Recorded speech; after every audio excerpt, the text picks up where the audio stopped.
The Trump administration is outlining the terms of a proposed new nuclear deal with Iran. America's top diplomat is threatening what he calls the strongest sanctions in history if Iran does not comply. Iran is predictably dismissive. Correspondent Edson has specifics from the State Department tonight. The United States will implement an aggressive campaign to economically isolate and punish Iran. These will indeed end up being the strongest sanctions in history when we are complete.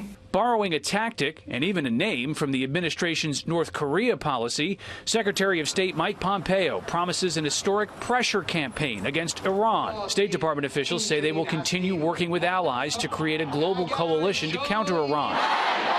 Secretary Pompeo also warned companies from allied countries conducting business with Iran that the United States would penalize them if they continued working with Iran.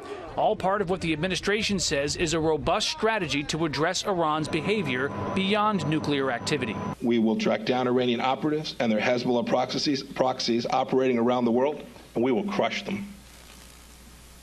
Iran will never again have carte blanche to dominate the Middle East. Pompeo listed a dozen U.S. demands. Among them, Iran must abandon its nuclear work in perpetuity, provide international inspectors unqualified access, halt its ballistic missile program, release detained Americans, and end support for Middle East militant groups. In exchange, the secretary says the U.S. would lift sanctions and welcome Iran's return to the global economy. In response, Iran's foreign minister tweeted, quote, "U.S. diplomacy sham is merely a regression to old habits, imprisoned by delusions and failed policies, dictated by corrupt special interest. It repeats the same wrong choices and will thus reap the same ill rewards."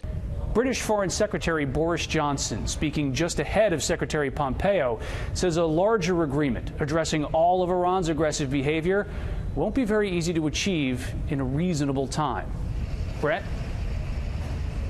Edson at the State Department. Rich, thank you.